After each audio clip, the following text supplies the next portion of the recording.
우리 시편 이제 제 1권의 마지막 시편입니다. 시편은 총 150편, 그리고 권수로는 5권입니다. 그런데 우리가 한 권을 다 띄었어요. 이제 1장 1편부터 41편까지가 1권에 해당되는데요. 우리가 시편 1편을 묵상할 때 복 있는 사람은 이라고 시작을 했죠. 그리고 오늘 41편 1권의 마지막 시편도 복 있는 자에 대한 언급으로 시작을 하고 있죠. 그래서 복으로 시작해서 복으로 끝난다. 그래서 시편은 복에 대한 언급들이 참 많이 나옵니다.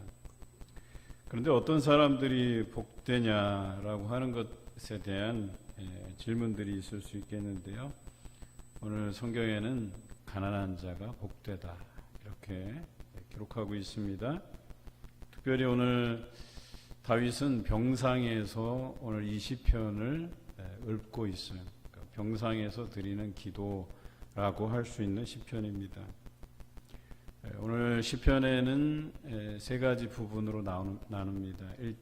1절에서 4절까지는 하나님의 그 신실하심에 대한, 하나님의 은혜로움에 대한 그 갈급함, 병든 사람에게나 찾아볼 수 있는 그 갈급함이죠. 그래서 하나님께서 그 갈급한 처지에 있는 자신의 그 병을 고쳐달라는 간구가 나와요. 그리고 5절부터 9절까지는 그 자신이 병들어 있을 때의 사람들의 시선, 특별히 곱지 않은 시선에 대해서 이야기하고 있어요.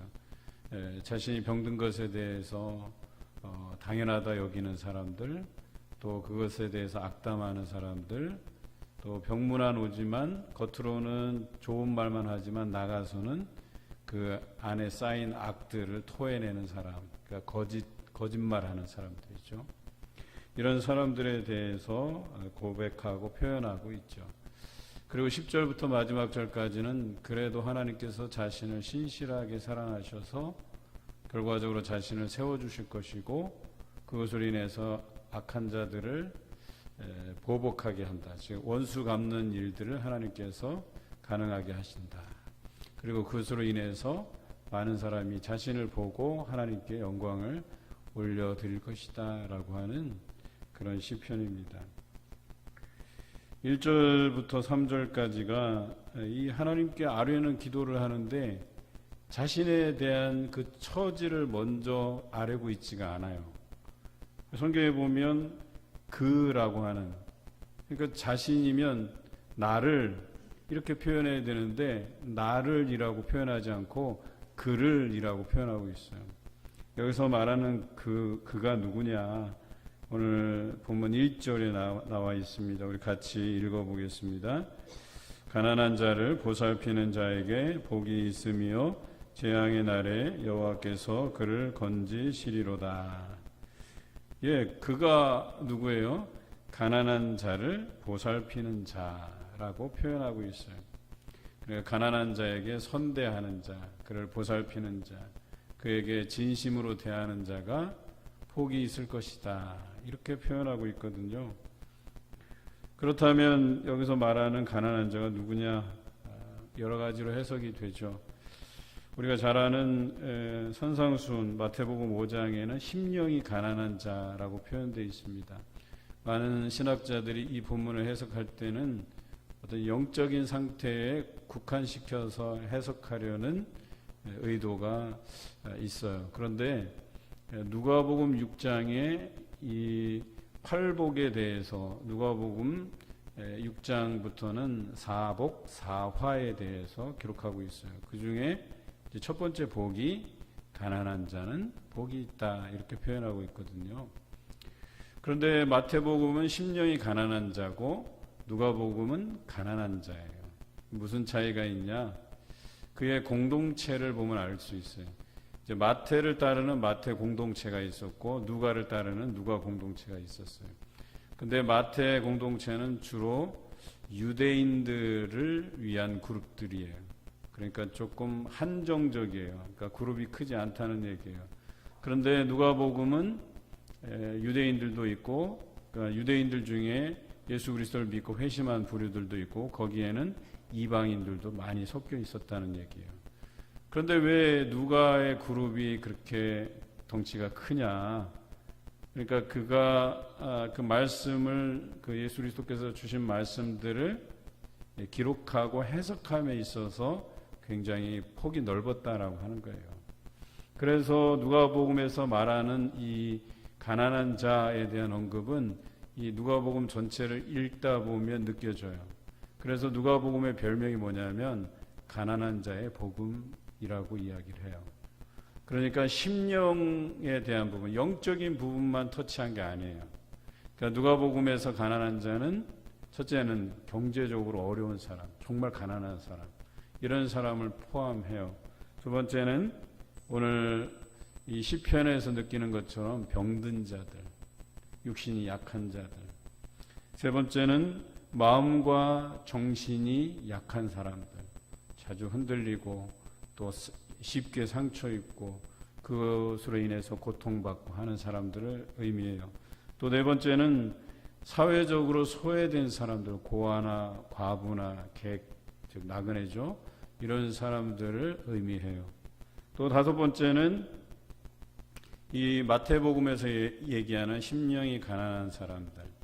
어찌 보면 영적인 갈급함이 있는 사람을 뜻하기도 하지만 또 이것을 말씀이 없어서 목적 없이 살아가는 그런 사람들, 그리고 그들이 결국에는 그 목적 없이 살다가 그 삶의 의미 없음을 깨닫게 되고 그래서 그 갈급함으로 하나님 앞에 나오는 사람들, 이런 사람들을 다 가난한 자라고 해석을 하죠. 그래서 이 누가복음의 해석의 폭이 넓기 때문에 많은 사람들이 누가 공동체에 소속해서 활동을 했어요. 그리고 거기에 많은 사람들이 합류해 있었기 때문에 이 사도행전을 이끄는 리더의 역할들을 이 누가 공동체가 하게 되는 거예요. 그리고 누가가 바로 이 사도행전을 기록한 사람이기도 하고요. 그래서 바울을 수행해 가면서 그의 전도의 여정들을 기록하기도 했다라고 하는 것이죠. 그런데 오늘 중요한 말씀은 이 다윗이 이런 사람들을 복되다 언급하고 있어요. 즉 이런 사람들을 선대하는 사람, 이런 사람들을 보살피는 사람, 이런 사람들에게 복이 있을 것이다 라고 노래하고 있어요. 저는 이 선언이 굉장히 중요하다고 봐요. 신명기 10장 18절에서 19절 아주 중요한 말씀인데요. 고아와 과부를 위하여 신원하시며 나그네를 사랑하사 그에게 식물과 의복을 주시나니. 누가요? 하나님께서. 하나님께서 고아와 과부를 대하는 그 하나님의 마음, 그리고 나그네를 대하는 마음, 그게 곧 사랑이고 또 그를 위해서 신원하고 그래서 그들을 위해서 식물과 의복을 주고 그들을 돌보시고, 그래서 하나님을 믿고 따르는, 예수 그리스도를 믿고 따르는 사람들에게 어떻게 말씀하시냐면 너희는 나그네를 사랑하라. 전에 너희도 애굽 땅에서 나그네 되었음이니라 라고 이야기합니다.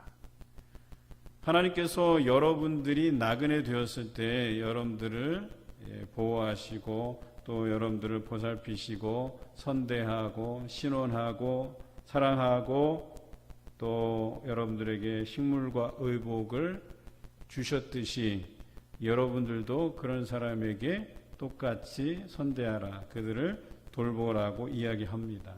그런 사람이 복되다라고 다윗은 고백하고 있다는 거예요. 그런데 왜 이런 삶이 중요하고 왜 이런 고백이 중요하냐? 그 뒷부분에 재앙의 날에 여호와께서 그를 건지시리라 그랬습니다. 우리가 똑같이 그 어려운 처지에 놓일 때에 하나님께서 그를 건지시겠다라고 약속해 주신 말씀 때문에 그래요. 우리도 똑같이 병들 수 있어요. 경제적으로 어려워질 수 있어요. 마음과 정신이 약해질 때가 있어요. 또 사회적으로 소외될 때가 있어요. 또 말씀을 잃어버려서 목적 없이 흔들리며 방황하며 살 때도 있어요.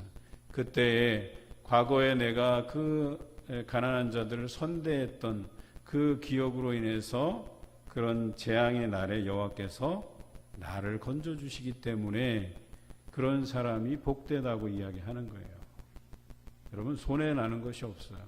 가난한 자를 위해서 당장은 내가 뭔가 물질적인 손해도 있고 또 그를 섬겨야 되는 시간적인 손해도 있어야 되겠고 또 그 마음에 이 사람이 내가 도와주는데 당연한 듯이 그것을 받으면 우리가 어때 마음에 도와주고 싶은 생각이 좀 이렇게 뭐랄까요? 주저할 때가 있잖아요.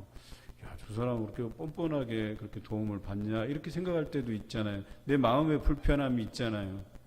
그런데 그런 것까지 감수해 가면서 해야 될 필요는 재앙의 날에 우리가 그들과 똑같은 형편에 놓여졌을 때에 하나님께서 그들을 건지심 같이 나를 건져주신다라고 하는 것이에요. 오늘 그것을 다윗은 노래하고 있어요. 그런데 참 다윗은 대단한 사람이에요. 자신이 병중에 있어 보니까 다른 사람들의 그 심정을 이해하겠다라고 하는 거예요. 이게 가난해 보니까, 병들어 보니까, 또 소외돼 보니까, 또 그 마음에 그 배신자들로 인해서 상처받아 보니까 이 가난한 자들의 심정이 이해되는 거예요. 그리고 그들을 선대하고 싶은 마음이 여기서 생겨나는 거예요. 그리고 주변 사람들이 그들을 선대할 때 그들을 복되다고 이야기해 주고 싶은 거예요. 그리고 결과적으로는 그런 사람을 하나님께서 어려움을 당할 때 구원해 내실 것이다 라고 고백하면서 자신의 과거의 일을 추억하는 거예요. 나도 그런 사람들을 선대했었는데, 그래서 지금 내가 이 고난 중에 있지만, 내가 병든 몸으로 이렇게 병석에 누워 있지만 나도 과거에 이들을 선대했던 기억이 있기 때문에 하나님께서 나를 고쳐주시겠구나 라고 하는 그 희망을 가지고 오늘 이 시편을 노래하고 있는 거예요. 이제 본격적으로 자신에 대해서 이야기합니다. 4절입니다. 우리 함께 읽어보겠습니다. 내가 말하기를 여호와여 내게 은혜를 베푸소서, 내가 주께 범죄하였사오니 나를 고치소서 하였나이다. 그래요. 이제 본격적으로 자신의 이야기를 합니다. 그런 가난한 자를 보살피는 자에게 하나님께서 복을 주시듯이 나의 그 과거 행적을, 그래도 하나님의 말씀대로 순종했던 나의 과거 행적을 기억하옵시고 나에게 은혜를 베풀어 달라고 이렇게 고백하고 있는 것입니다. 그리고 또 하나 그가 잊지 않았던 것이, 내가 이렇게 병석에 누운 것이 혹시 나의 죄 때문이라면, 내가 아직까지 하나님 앞에 고백드리지 못한 비밀한 것들이 내 안에 숨겨져 있었다면 하나님 이것도 내가 하나님께 고백드리오니 나의 죄를 용서해 달라고 고백하고 있다는 사실이죠. 여러분, 이런 자세가 너무나도 중요해요. 내가 어떻든 간에 병석에 누웠든 가난해지든 하던 일이 잘 안 되든 또 말씀 없이 방황하든 사회적으로 소외받든 누구에게 따돌림을 당하든 중요한 것은 뭐냐면 내 자신을 돌아볼 수 있는 지혜가 있어야 된다는 거예요. 그런데 많은 사람들은요, 이런 일을 당하잖아요. 그러면 이건 나 때문이 아닐 거야, 내가 뭔가 잘못한 것으로 인해서 받는 심판이 아닐 거야 라고 부인해요. 외면하고 싶어요. 그런 것들에 대해서 내 신앙을 정당화하고 싶어하는 사람들이 있다는 거예요. 여러분, 이런 강박에서 살지 말기를 바라요. 여러분, 그게 좋은 신앙이 아니에요. 여러분, 아무리 포장하고 합리화해서 내가 지금 당하고 있는 고난이 내가 의로워서 당하는 고난이야 이렇게 포장할 필요가 뭐 있어요? 내 죄로 인한 것이라면 당당하게 하나님 앞에 고백하면 되잖아요. 하나님, 나에게 있는 내가 고백드리지 못하는 그런 죄가 있다면 이 시간 고백하오니 하나님 용서해 달라고 이러면 되는 것 아니에요. 그런데 지금까지 내게 있었던 여러 어떤 연약함으로 인해서 생긴 죄들을 자꾸 숨기려 하고 감추려 하고 나의 신앙을 합리화시키고, 지금 내가 당하는 고난은 내가 의롭기 때문에 당하는 고난이라고 굳이 포장할 이유가 뭐 있겠어요? 그럴 필요가 없다는 거예요. 다윗처럼 혹시라도 내가 모르는, 내가 고백드리지 못한 그런 죄가 있다면 하나님 용서해 달라고 이렇게 고백드리는 것이 떳떳하고 좋은 거고, 좋은 믿음의 사람이라고 이야기하는 거예요. 그래서 과거에 자신이 하나님 앞에 그래도 그런 가난한 자들을 돌보고 선대했던 그 기억으로 인해서도 내게 은혜를 베풀어 달라고, 나를 고쳐달라고 기도하면서도 혹시라도 내가 당하는 이 고난이 나의 죄로 인해서 온 것이라면 그 아뢰지 못한 죄들도 하나님께서 용서해 달라고 이렇게 구하고 있는 거예요. 자, 여기까지가 이제 다윗의 진실한 고백에 대한 부분입니다. 이제부터는 5절부터 9절까지는 다윗의 그 답답한 심정을 토로하고 있어요. 자신이 병들게 되었을 때에 주변의 사람들이 그것을 보고 나에게 이러한 평가를 늘어놓는 사람이 있다고 고백하고 있는 거예요. 그런데요, 참 놀라운 것은요, 정말 이런 사람이 있어요. 주변에 내가 아프고 병들고 뭐 사업이 안 되고 뭐가 잘 안 돼요, 잘 안 돌아가요, 상처 있고, 그런데 그런 것들은 쌤통이다 하고 바라보는 사람들이 있어요. 내가 너 하는 걸 보니까 너 그거 당해도 싸, 이렇게 평가하는 사람도 있다는 거예요. 여러분, 신앙인으로서 가장 하지 말아야 될 유치한 것이 바로 이런 마음이에요. 여러분, 이것은 정말 하지 말아야 되는 거예요. 이런 마음들을 정말 버려야 되는 거예요. 하나님 앞에 너무나도 유치하고 하지 말아야 될 행동이라고 얘기하는 거예요. 하나하나 한번 읽어볼까요? 5절에 이렇게 되어 있습니다. 나의 원수가 내게 대하여 악담하기를 그가 어느 때나 죽고 그의 이름이 언제나 없어질까 하며. 여러분, 참 이런 사람이 있어요. 얼마나 배신감이 느껴지겠어요. 원수 같은 사람이죠. 나한테 악담하는데 어떤 악담이냐면 저게 언제나 죽을까, 저게 언제나 죽을까, 이렇게 바라보는 시선들. 그리고 저 사람의 이름이 언제나 없어질까, 이 땅에서. 저 사람이 인정받고 하는 것도 싫어. 하여튼 저 사람이 쌓은 업적, 모든 사람들이 평가하는 좋은 평가들도 다 싹 다 사라졌으면 좋겠어 라고, 이런 못된 심보를 가지고 다윗을 바라보는 사람이 있었다는 거예요. 6절은 이렇게 표현합니다. 우리 같이 읽어볼까요? 나를 보러 와서는 거짓을 말하고 그의 중심에 악을 쌓았다가 나가서는 이를 널리 선포하오며. 나를 보러 와요. 병든 다윗을 보러 와요. 문병을 가요.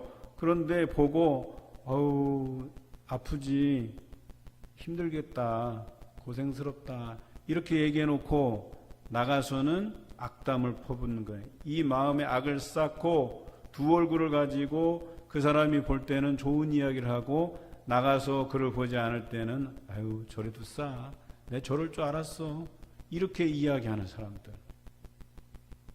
이런 사람을 다윗이 경험한 거예요. 그거에 대해서 그는 배신감을 느꼈다고 하나님 앞에 쏟아놓는 거예요. 7절을 우리 함께 읽어보겠습니다. 나를 미워하는 자가 다 하나같이 내게 대하여 수군거리고 나를 해하려고 꾀하며. 노골적으로 미워하는 사람도 있는 거예요. 그리고 그 사람이 그 병든 데 찾아가서 너 그럴 줄 알았어, 하여튼 쌤통이다, 아주 고소하다, 이렇게 아예 대놓고 표현하는 사람도 있다는 거예요. 그리고 나가서 다른 사람들에게 또 수근수근거려요. 저 사람 내 저럴 줄 알았어, 내 말이 맞지, 너도 그렇게 생각하지. 이렇게 노골적으로 미워하는 사람도 다윗 주변에 있었다는 거예요. 그것으로 인해서 배신감을 표현하고 있는 것이죠. 8절에 한번 같이 읽어볼까요? 이르기를 악한 병이 그에게 들었으니 이제 그가 눕고 다시 일어나지 못하리라 하오며. 예. 이가 병든 이유가 저 사람이 악한 짓을 했기 때문에 그 대가로 몸져 누운 거다, 병드는 거다, 이렇게 평가하는 사람이 있다는 거예요. 심지어는 뭐라 그래요? 다시 일어나지 못하리라. 저 사람은 그 죄의 대가로 병들었기 때문에 아무리 간구하고 하나님께 아뢰어도 이제는 가능성 없어, 더 이상 일어나지 못할 거야, 이렇게 평가해버리는 그런 사람들도 주변에 있었다고 이야기하는 겁니다. 9절을 한번 읽어봅시다. 내가 신뢰하여 내 떡을 나눠 먹던 나의 가까운 친구도 나를 대적하여 그의 발꿈치를 들었나이다. 예, 이제는 친구마저도 다윗을 버렸다는 거예요. 떡을 나눠 먹을 만큼 그런 친분을 가진 사람도 다윗이 병든 모습을 보면서 뭐라 그래요? 대적하였다. 그리고 발꿈치를 들었다. 여러분 어디서 많이 들었죠? 발꿈치라는 단어. 어디서 들었어요? 에서와 야곱. 그래서 야곱이 에서의 발꿈치를 잡고 나왔다. 이런 표현 들었잖아요. 거기서 말하는 야곱이 그 발꿈치라는 히브리어에서 이렇게 파생해서 나온 단어예요. 그래서 야곱이라고 얘기한 거죠. 그 단어는 아케브라는 단어예요. 아케브. 히브리어 아케브라는 단어는 뭐냐면 속이다 이런 뜻이에요. 속이다. 여러분 그 사람을 속인 거예요. 그리고 좀 더 구체적으로 표현하면 주인을 차버리고 도망가 버렸다. 뭐 이런 표현도 해당이 돼요. 그러니까 그 친구처럼 지내다가 그 사람을 속이고 발로 차버리고 도망했다. 이런 뜻이에요. 여러분 그런 경험들 해보셨나요? 믿는 도끼에 발등 찍힌다. 이런 표현 아시잖아요. 그렇죠? 야, 저렇게 내가 믿었는데 내가 저렇게 사람에게 잘해줬는데 그런데 그런 사람이 나를 배신해요. 내 발등을 찍어요. 여러분 이런 표현들이 속담에 괜히 있는 게 아니에요. 그런 경험을 하니까 그런 속담이 있는 거죠. 저도 그런 경험을 했어요. 앞에서는 살살거리고 뒤에서는 뒤통수 치고 뭔가 좀 잘 열심히 하면 그거 시기하고 질투하고 그 어떤 공적을 다른 사람 앞에서 다 깎아내리고 막 이런 사람들 여러 번 만나봤어요. 얼마나 많이 만나봤는지 몰라요. 그 사람이 사랑받는 거 싫어하고 내가 사랑받으면 의시되고 이런 사람들이 얼마나 많은데요. 사람들 중에. 온갖 사람들을 경험한 거예요. 다윗은. 그가 병들었을 때뿐만 아니라 그의 아들이 그 압살롬이 반역을 일으켰을 때 도망가는 중에서도 다윗을 보면서 조롱하고 다윗을 보면서 저주했던 사람도 있잖아요. 이런 다윗의 심정을 여러분들이 충분히 공감할 거라는 생각이 들어요.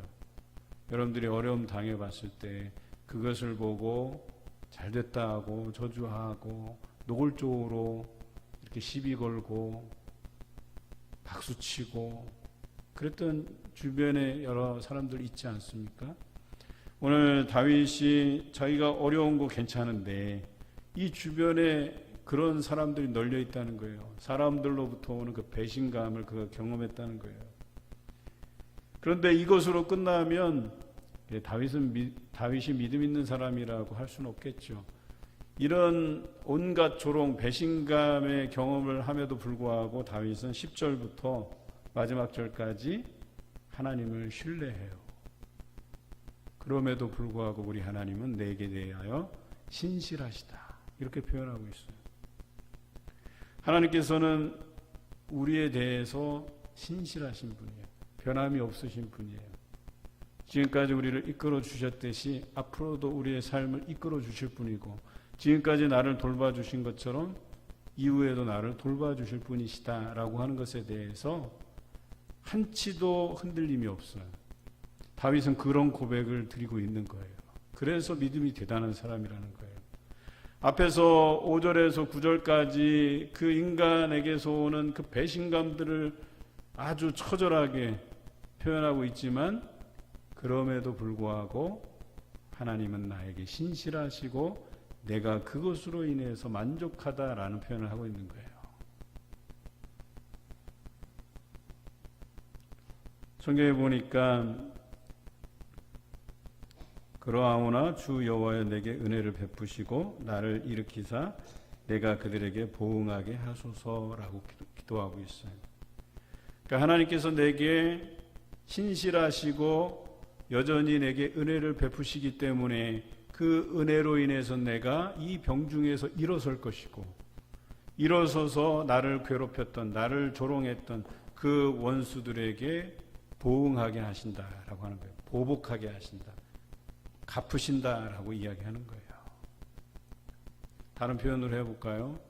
여러분, 배신한 사람들, 조롱한 사람들, 저주한 사람들, 미워한 사람들, 여러분, 이 모든 사람들은 거기에 대한 대가, 보응을 반드시 받게 돼 있는 거예요.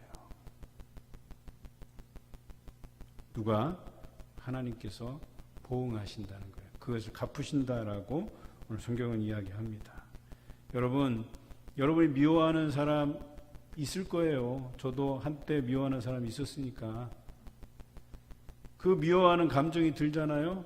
저 사람이 안 됐으면 좋겠어. 저 사람이 좀 골탕을 먹었으면 좋겠어. 누구한테 한번 깨줬으면 좋겠어. 이런 생각을 늘 가지고 있었다니까요. 그런데 말씀을 묵상하는 중에, 야, 큰일 날 뻔했다. 내가 그 사람을 여전히 미워했더라면, 내가 그 사람을 저주하는 만큼, 내가 그 사람을 미워하는 만큼 그것이 나에게 다 보응으로 돌아왔겠구나.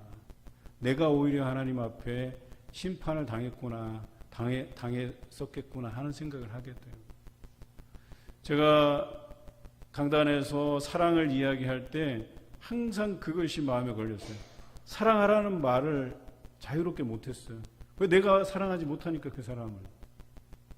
그래서 이걸 좀 해결해야 되겠다 해서 여차저차해서 지난번에 제가 설교 때 한번 말씀을 드렸을 거예요. 그 같은 동역자인데도 불구하고 미워하는 마음들을 하나씩 내려놓고 지금은 좋은 관계로 개선이 됐어요. 안부를 주고받고 서로 도움 주고.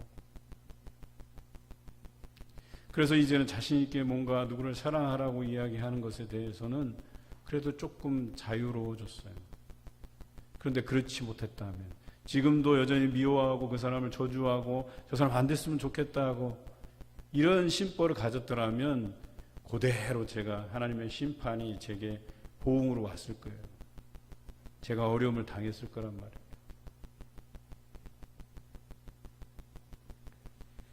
12절에 이렇게 표현하고 있습니다. 주께서 나를 온전한 중에 붙드시고 영원히 주 앞에 세우시나이다.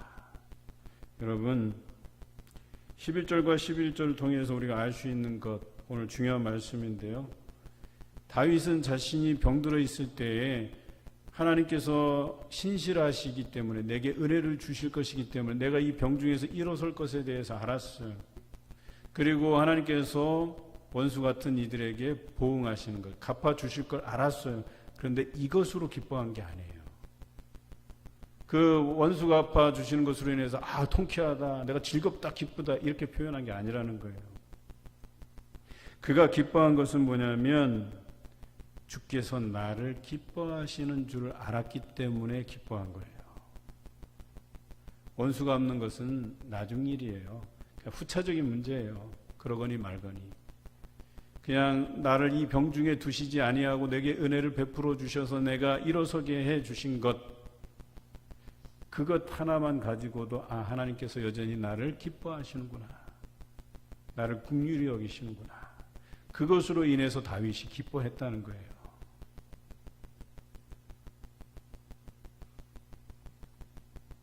두 번째는 12절에 나와 있죠. 주께서 나를 온전한 중에 붙드시고 영원히 주 앞에 세우시나이다. 하나님께서 자신을 여기시는 것뿐만, 기뻐하시는 것뿐만 아니라 자신이 하나님 앞에 온전히 서갈 수 있도록 붙들어 주시고 또 하나님 앞에 세워 주시는 것, 이것으로 인해서 다윗이 기쁘다고 고백하고 있는 거예요. 그동안 병중에 있을 때 별의별 생각이 다 들었을 거예요. 내가 버림받았던 것은 아닌가, 내가 하나님 앞에 범죄함으로 인해서 하나님의 그 심판으로 인해서 내가 이렇게 내쳐지게 된 것은 아닐까, 이런 고통 중에 있었을 거라는 거예요. 그의 심중에 더 고통스러운 문제는 인간적인 배신감이 아니고 하나님께로부터 내가 동떨어져 있는 것은 아닐까, 하나님께서 나를 내몰아서 나를 버리신 건 아닐까, 이런 두려움이 더 컸다는 거예요. 그런데 하나님께서 신실하시고 또 내게 은혜를 베푸셔서 나를 세워주신 것, 그것으로 인해서 더 기쁜 거예요. 원수 갚는 일보다 자신이 버려졌다고 생각하는 그 시점에 하나님께서 나를 세워주신 것, 나를 고쳐주신 것, 그것을 그가 더 기쁘게 여겼다라고 하는 거예요. 그리고 여전히 하나님께서 그를 붙드시고 영원히 주 앞에 서게 해주신 것, 그것으로 인해서 그가 기뻐하고 있는 거예요. 우리는 이것으로 인해서 기뻐해야 된다는 거예요.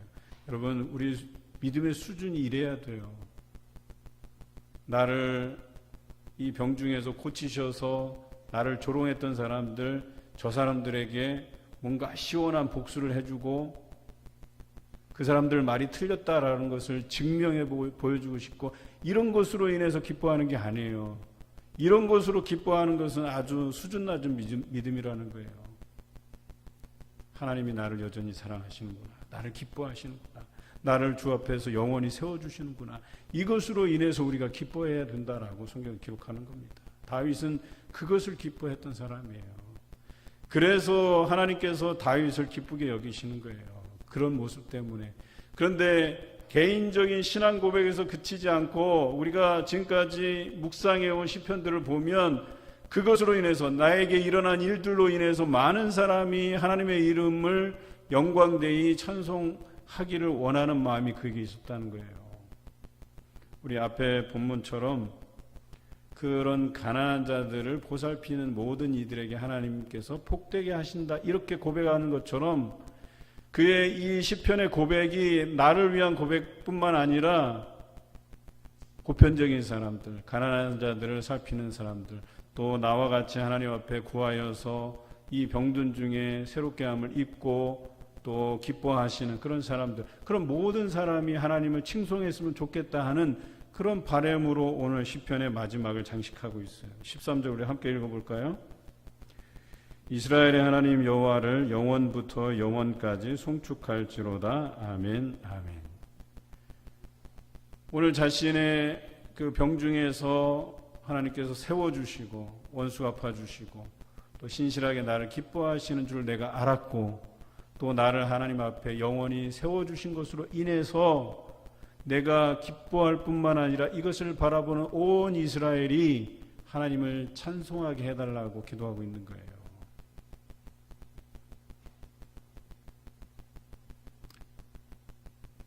어떤 분이 한 해 농사 지은 첫 수확물이라고 이렇게 뭔가 저희 집에 가져다 주셨어요. 그런데 사실 받으면서도 미안하더라고요. 제가 듣기로는 농사가 예년만 못하다는 소리를 여러 번 들었거든요.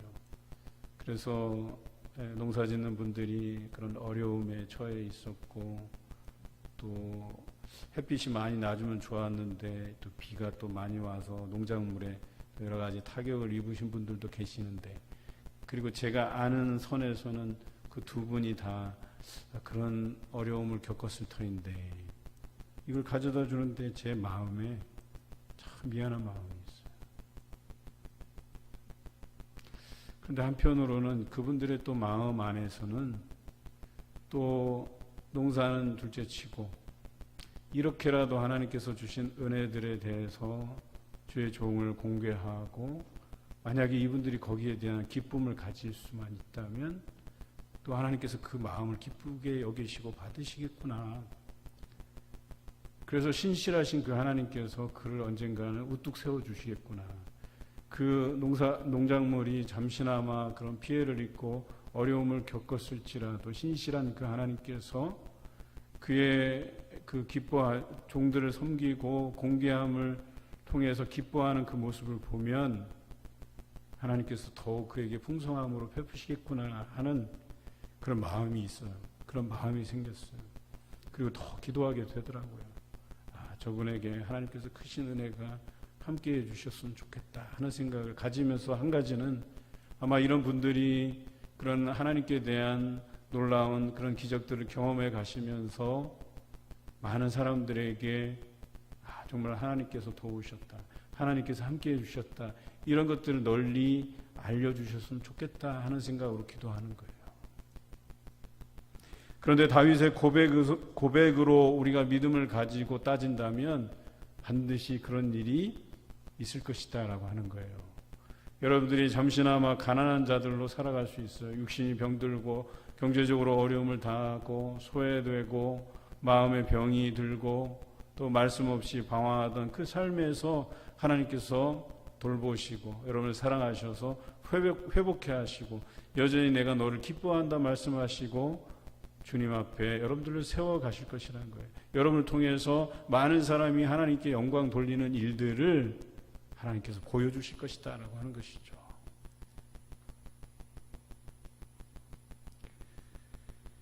우리가 이번 주가 지나면 주일날 이제 새로운 일꾼들을 세우고 임직하는 예배를 드리려고 해요.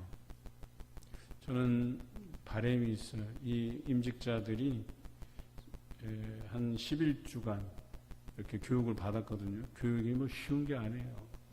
또 제가 이 과제물에는 엄격한 편이라서 과제물 안 내면 하여튼 올해 안으로라도 내게 만드는 사람이기 때문에 과제물도 내고 또 훈련도 받고 또 시간 안 돼서 참석 못하면 녹화한 영상까지 제가 막 보내드려갖고 보게 하고 어떻게든지 그렇게 해서 일꾼들을 세워가는 이유가 뭐냐면 하나님께서 이 일꾼들을 통해서 하나님의 그 신실하심, 하나님의 그 기뻐하심을 이 일꾼들에게 보여주셔서 이 사람들로 하여금 형통하고 또 하나님께서 주시는 복이 이 가정을 흘러넘쳐서 모든 성도들에게 흘러가고 믿지 않는 사람들에게 흘러가서 하나님의 이름을 높여드리는 일들이 이 임직자들을 통해서 일어나기를 바라는 마음으로 교육하고 또 지금까지 이 임직식을 우리가 준비해 온 것이거든요. 어찌 보면 이것은 하나님의 임재를 경험할 수 있는 좋은 기회이기도 하고 또 이런 일꾼을 선출하신 여러분들이 얼마나 자랑스러운지를 이 임직식을 통해서 하나님께서 드러내 보이실 거라는 그런 믿음 안에서 준비해 온 행사거든요. 아유, 저 사람 되고 나는 안 되고 이런 마음이 아니에요. 여러분이 세운 일꾼이에요. 이 사람들이 잘 되고 이 사람들 통해서 주께 돌아오는 사람들이 많아지면 여러분의 공이라니까. 여러분이 잘하셔서 그런 거니까. 여러분이 잘 세워서 그런 거라니까요. 성경에 보면 전도에 미련한 것을 하라잖아요. 그런데 이 사람에게 복음을 전해요. 복을 빌어요. 평안을 빌어요. 그런데 저 사람이 받지 않느냐면 그게 누구에게로 와요? 빈 사람한테 오는 거예요. 자신에게 오는 거예요. 빈 만큼 자기에게 오는 거예요. 여러분들이 이 일꾼들을 위해서 기도한 만큼 여러분들이 받으시는 거예요. 그 사람을 통해서 역사하지 않는다 하더라도요, 여러분이 빈 만큼 지지하고 응원한 만큼 그 모든 것이 다 여러분한테 다 돌아오는 거라니까요. 손해볼 게 아무것도 없어요. 오늘 다윗을 바라보며 못된 마음을 가진 것들을 버리세요. 지지하고 응원하고 기도하세요. 그러다 보면 빈 평안이 여러분에게 다 고스란히 와요. 우리가 다시 한번 1절의 말씀을 읽어보겠습니다. 시작. 가난한 자를 보살피는 자에게 복이 있으며 재앙의 날에 여호와께서 그를 건지시리로다. 여러분, 가난한 자를 보살피세요. 어여삐 여기세요. 모든 사람을 대할 때마다 여러분 지지하고 응원하고 하세요. 그리고 그 사람이 혹 그것에 대해서 받지 않더라도 여러분에게 빈 평안이 돌아올 뿐만 아니라 그 사람이 받을 때 여러분이 재앙의 날에 고스란히 여호와의 구원을 여러분들이 경험하게 될 것이라고 이야기하는 거예요. 오늘 이 말씀의 진리를 깨닫고 오늘도 여러분이 어려움 중에서 나를 고쳐달라고 하는 이런 고백이 있을 때 반드시 하나님의 음성이 여러분들에게 들려질 줄로 믿습니다.